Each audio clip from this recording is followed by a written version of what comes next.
عايزين نعرف الوضع بتاع البيزنس قبل استخدام التكنولوجيا. تمام. قبل استخدام التكنولوجيا كان او خلينا نقول قبل استخدام التكنولوجيا بالطريقه اللي هي مستخدمه دلوقتي، بالتوسع اللي موجود دلوقتي، كان في بعض الامور ما كانش بيتم استخدامها بافضل طريقه. يعني ايه؟ يعني خلينا نقول مثلا من 15 سنه او من 15 سنه 20 سنه، في الحدود ديت كان في طرق معينه في البيزنس او في اداره البيزنس كانت بيتم استخدامها. وليكن مثلا انا كان عندي بيزنس، انا كبزنس اونر كان عاوز اكسباند البيزنس بتاعي. كان الموضوع ده صعب جدا. ازاي صعب؟ كان مثلا انا النهارده محتاج ان انا اعمل اكسباند بطريقه معينه. مثلا انا فاتح في دوله معينه او فاتح في مدينه معينه، انا عاوز افتتح البيزنس بتاعي ده في مكان تاني، اتوسع في بلد تانيه. كان الموضوع ده صعب. الموضوع ده صعب لان انا عشان النهارده افتح في مكان تاني، فبالتالي محتاج اعرف المكان التاني ده صفاته ايه، هقدر اتوسع فيه ولا لا. الامور دي كلها كان بتتم بشكل مانوال، بشكل مانوال بحت. اللي هو كان لازم مثلا انا مثلا في مصر عايز افتح بيزنس بتاعي في الهند اللي هو نفس البيزنس، مش هفتح وخلاص كده، لا، انا بشوف الكالتشر بتاعت الهند دي وضعها ايه، هقدر ان انا اروح هناك ولا لا. فببدا ان انا اروح بنفسي للهند مثلا واشوف الهند ديت انا ممكن اعمل ايه هناك، ممكن البيزنس بتاعي دوت يتكستم بطريقه عامله ازاي بحيث ان هو يروح هناك. الامر ده عشان اعمله كان مثلا ياخد سنه ولا حاجه. فانا عشان اخد قرار ان انا هفتح في بلد تانية ولا لا، كنت بحتاج ان انا اخد سنه كامله علشان اخد القرار دوت. لو جينا نقول مثلا الجزء الثاني ان انا عاوز اعمل سبريد مثلا للبيزنس بتاعي بشكل معين، انا عاوز مثلا اروح بالبيزنس بتاعي في كذا قاره، برضه لنفس السبب كان الموضوع صعب. كان الموضوع صعب لان انا كل ما كانت المسافه كبيره كل ما كان الموضوع هياخد وقت اطول. ان انا افتح الفرع بتاعي الجديد مثلا وليكن في الهند مثلا، غير ان انا افتحه في امريكا. المسافه كانت بتبقى عامل اساسي على الاكسباند بتاعي ان انا هروح هناك ولا لا. كمان الجزء الثالث اللي هو عمليه التحليل. عمليه التحليل ما كانش المصطلح ده بيتم بشكل كامل زمان. يعني زمان كان مثلا انا عشان اعمل تحليل للمبيعات بتاعتي، انا مثلا النهارده بعت بمقدار عامل ازاي او بمقدار قد ايه، او ان انا بعت كام منتج والمنتج ده ما اتباعش ليه او المنتج ده اتباع ليه. كانت العمليه ديت مش كله كان بيعملها، وعشان كنت اعملها كنت بمسك قلم وورقه واشوف ده اتباع فين وده ما اتباعش فين. ما كانش في حاجه بتتم بشكل اوتوماتيك، او ما كانش في حاجه ان انا اقدر اعملها بشكل اوتوماتيك. كان الموضوع مانوال بحت. فكان الطريقه المانوال دي كانت بتاخد تايم اكبر، بتاخد ايفورت اكبر. فبالتالي كان عمليه التوسع، عمليه ان انا انتشر بشكل كبير، كان ده امر صعب. بل كمان كان بيبقى شغال بطريقه يعني الناس بيتجنبوا اصلا الانتشار لان ده هيكلفهم مصاريف. لان انا النهارده علشان اتوسع مثلا في دوله تانية هضطر ان انا اسافر الدوله الثانيه دي، ده كوست عليا. هضطر ان انا اعمل اقامه في الدوله دي اصلا عشان اقدر ان انا استكشفهم، ده هيديني كوست برضه زياده. فالكوست الزياده دوت وانا مش عارف هنتشر ولا لا، فكان الناس بتتجنب الامر ده اصلا. عاوزين نعرف ايه هي اسباب الازمات الاقتصاديه دي وكان نتيجتها ايه على الاقتصاد. تمام. احنا عندنا الاسباب بتاعه الازمات ذات نفسها مختلفه من دوله لدوله، مختلفه من بزنس لبزنس معين، مختلفه من اقتصاد منطقه لاقتصاد منطقه. ولكن خلينا نقول ان في اسباب يعني مشتركه بين كل الدول، بين كل انواع البيزنس، بين الاقتصاد بين انواع الاقتصاد بشكل عام. خلينا نقول ان مثلا حاجه زي الامراض. مثلا عندنا حاجه زي الكورونا اللي كانت مثلا من سنتين تقريبا، اثرت بشكل كبير على كل انواع البيزنس. فبالتالي اللي حصل ان الاقتصاد في كذا دوله او البيزنس بشكل عام بكل انواعه اتاثر بموضوع الكورونا. الترتيبات اتغيرت. يعني انا النهارده عندي وليكن انا كنت محتل المركز الاول مثلا كبزنس بتاعي لان انا بقدم سوليوشنز او بقدم برودكت بشكل معين. بعد الكورونا الموضوع اتغير، بقت اهتمامات الناس او اهتمامات الكاستمرز اتغيرت. فبناء عليه ترتيب البيزنس كمان اتغير من حيث ان هو ايه اللي بقى بيكسب وايه اللي بقى بيخسر. فالموضوع اختلف. عندنا حاجه كمان تانية زي الحروب. برضو الحروب دي بتاثر بشكل كبير. حروب مستمره طول السنه، مستمره طول الوقت، من دوله لدوله على طول في اختلافات في الحروب، ولكن في النهايه في حروب موجوده كل وقت. فبالتالي الحرب لما بيحصل بتاثر برضو على اقتصاد الدول. وبالتالي بتاثر على البيزنس، فالبيزنس برضو بيتغير. ان انا النهارده عندي البيزنس ده كان بيحقق لي ربح بشكل معين، بكره لقيت ان هو ما بيحققليش ربح، لا بقى بيحقق لي خساره. فبالتالي برضو الترتيب بتاع مين اللي بيربح ومين اللي ما بيربحش، برضو الموضوع اتغير.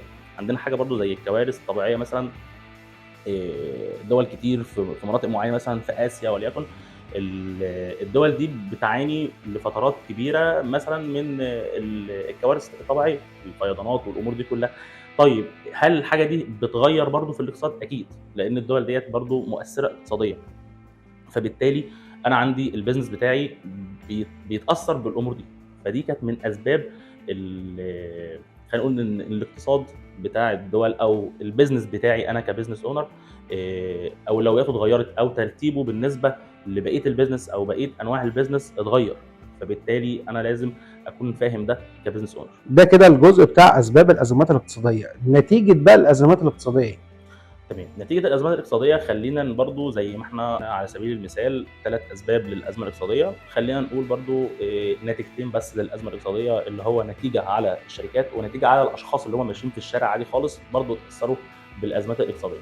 لو جينا نتكلم عن الشركات، فالشركات اتاثرت بدوت ان هي النهارده في شركات اوريدي عملت ستوب، وقفت بسبب انها ما قدرتش انها تواكب التغير الاقتصادي دوت، او التغير في البيزنس، او التغير في ترتيب البيزنس، مين بقى بيكسب ومين بقى بيخسر، مين له الاولويه النهارده ومين ملوش الاولويه.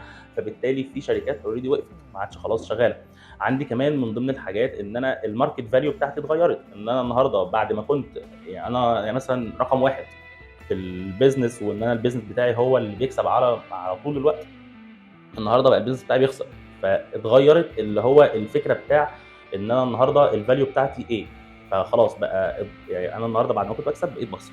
فده بالنسبه للشركات، واكبر ازمه كانت عندهم هو ان في شركات اوريدي عملت ستوب. لو جينا نتكلم على الاشخاص، فبرضه الاشخاص اتاثروا بالازمه الاقتصاديه او بتغير البيزنس بناء على النقطه اللي انا قلتها بالنسبه للشركات. يعني انا النهارده عندي في اشخاص اوريدي اتعمل لهم لي اوف بسبب ان في ازمه اقتصاديه موجوده عند الشركه، فبالتالي الشركه عملت لي اوف ل 1 2 3، فعملت لافراد معينه انها خلاص اتعمل لهم لي اوف، فده كده اتاثر بالازمه الاقتصاديه اللي موجوده. عندي كمان بالنسبه للاشخاص ان هو اصلا اوريدي بقى جزئيه ان هو يعني يشوف جوب مناسبه له، بقى الموضوع برضه مش سهل، بقى الموضوع صعب. فبالتالي انا النهارده انا كشخص عادي خالص واجهت ازمه ان انا ما عدتش شغال في المجال اللي انا شغال فيه، بلس كمان ان انا افايند جوب في الحته ديت، بقى الموضوع صعب. فده خلينا نتكلم باختصار ان ده كان ابرز الحاجات اللي قابلت اصحاب الشركات او الناس اللي هم العاديين خالص من الازمه الاقتصاديه.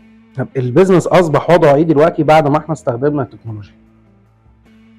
تمام، خلينا نقول ان البيزنس اتغير بشكل كبير بعد استخدام التكنولوجيا، وده مش النهارده بس ولا من سنه، لا خلينا نقول ان المرحله دي بدات من سنين وبدات انها تزيد يعني كل فتره، وهتزيد كمان الفترات الجايه. خلينا نقول ان البيزنس النهارده النظره له اتغيرت. يعني مثلا ايه؟ خلينا اقول لك ان زمان كان ان انا عندي المنتج ببيعه، او خلينا نقول البروسيس بتاعه البيع كانت ماشيه ازاي. البروسيس بتاعه البيع كانت انا مثلا بيزنس اونر وليكن عندي ستور عادي خالص بيبيع مثلا لبس، فكانت القطعه بتجيلي، البروسيس بتاعه البيع بتنتهي بمجرد ما ادي القطعه ديت للكاستمر ويبدا يشتريها مني وانا خدت منه فلوس، بقول هنا انا انتهيت. لكن النهارده التكنولوجي اتدخلت في الموضوع ده، غيرت الموضوع خالص. ازاي غيرته؟ انا النهارده عندي البروسيس بتاعه البيع مش بتنتهي هنا، بقت بتنتهي بعد ما بعمل كمان تحليل لمرحله البيع. فبعد ما بخلص بيع ببدا اشوف اليوزر ده اشترى ده ليه، طب ما اشتراش ده ليه، طب النهارده هو اشترى ده ويعني اشترى مثلا المنتج الفلاني وخد معاه منتج تاني ليه؟ كان دايما الاسئله اللي بتتسال طب ليه هو عمل كده؟ والاجابات بتاعها ببدا ابني عليها عمليات شراء بعد كده. بشوف مثلا وليكن اليوزر ده دخل عندي في الاونلاين ستور بتاعي، راح لمنتج واحد واثنين وثلاثه واربعه وما اشتراش حاجه وطلع. طب ما اشتراش ليه؟ لازم اكون مهتم بده. فبالتالي لما اعرف الاسباب اقدر بعد كده اخليه يجي لي تاني ويقدر ان هو يشتري المنتج 5 6 7. مش مهم ان انا لازم ابيع له رقم 1 و2 و3 و4 خالص. انا استفدت ان هو ما اشتراش 1 و2 و3 و4 ده عشان هو مش انترستد بيهم. لازم اعرف هو انترستد بايه. طب هو لما دخل على المنتج دور عليه بالظبط. ممكن مثلا وليكن في الويب سايت بتاعي او في الابلكيشن اللي هو بيبيع منتجات. انا عندي مثلا جزء للسبيسيفيكيشن اللي هي المواصفات بتاعه المنتج، وجزء تاني للبرايس، وجزء ثالث مثلا الحاجه ديت مثلا مناسبه للاطفال ولا مناسبه لسنهم اكبر من كده. ببدا اشوف الاكسبيرينس بتاعه اليوزر كانت ماشيه ازاي في عمليه الشراء. يعني ايه؟ يعني هو مثلا لما دخل على الويب سايت دخل على البرودكت ديتيلز مثلا، هل هو راح للبرايس ولا راح للسبيسيفيكيشن؟ لو راح للبرايس وما اشتراش، فانا افهم ان هو الراجل ده حاجه من الاثنين، يا اما حاسس ان المنتج رخيص جدا لدرجه تخوفه، او حاسس ان المنتج عالي جدا لدرجه ان هو مش هيقدر يشتريه. بالتالي انا بعد كده هقدر اعدل في المنتجات، ان انا اقدر اجيب منتج تاني بسعر تاني، بحيث ان هو يكون مثلا مناسب للشخص دوت بمواصفات تناسبه. وهكذا بقى لو دخل مثلا على المواصفات وطلع فاذا هو لا المواصفات دي مش مناسباه، طب ايه اللي عندي مش مناسب؟ مثلا هو مثلا الحاجه دي مصنوعه من بلاستيك مثلا، هو لا هو بيحب الحاجه اللي مصنوعه من ميتال، فابدا ان انا اتراك العمليه بتاعته دي هتحقق لي ارباح كبيره جدا بعد كده. ده ما كانش بيحصل زمان. كان زمان لو جينا نسال البيزنس اونر انت عمليه الشراء عندك بتنتهي ازاي، سوري عمليه البيع بتنتهي ازاي، هيقول بمجرد شراء المنتج. لا، احنا النهارده عمليه البيع بتنتهي بمجرد تحليل عمليه الشراء ذات نفسها علشان اقدر استفيد منها بعد كده. وده اللي بيتم حاليا. لو جينا نتكلم مثلا على حاجه زي اديداس او كده، في منتجات كتير بينزلوها ما بنلاقيهاش تاني بعد كده. لو سالنا نفسنا ايه السبب اللي خلى المنتج ده ما ينزلش تاني، هو ده السبب. اللي هو النهارده لقوا ان اليوزرز الاكسبيرينس بتاعهم مع المنتج ده ما كانتش افضل حاجه، فبالتالي ما فيش داعي خالص ان انا اخد ريسك وانزل منتج تاني. لا، التحليل عندهم العمليه بتاعه الاناليسيز عندهم بتقول ان المنتج ده مش هيكمل معايا للاسباب اللي قلتها. فبالتالي دايما الاناليسيز ده جزء مهم قوي بعد عمليه الشراء عشان اقدر اكمل تاني في السوق واقدر ان انا ابيع بعد كده. تمام، خلينا نسال بقى اخر سؤال. ايه هي الآلية او ايه هي الحاجه اللي انا اقدر من خلالها اقول ان فكره البيزنس بتاعي ده ممكن ان هو ينجح؟ تمام، خليني اقول لك ان احنا في جزء مهم قوي بنشتغل عليه، والجزء دوت يعني محقق نجاح بنسبه كبيره. ايه هو؟ انا النهارده كبزنس اونر مثلا انا عايز اعمل لانش للبيزنس بتاعي. مش الفكره خالص ان انا النهارده بقدم الحاجه. يعني ايه؟ يعني انا مثلا وليكن لو جينا نتكلم في الافكار اللي ممكن تتعمل في السوق مثلا علشان اعمل بيها بيزنس اونلاين او ايا كان، يعني حاجه ريليتد بالتكنولوجي، فهلاقي ان الافكار تقريبا كلها قريبه من بعضها. طب انا ايه النهارده اللي بيميزني، او ايه النهارده اللي انا اعمل البيزنس بتاعي ده ابقى ضامن بنسبه كبيره ان هو ناجح؟ حاجه بسيطه خالص.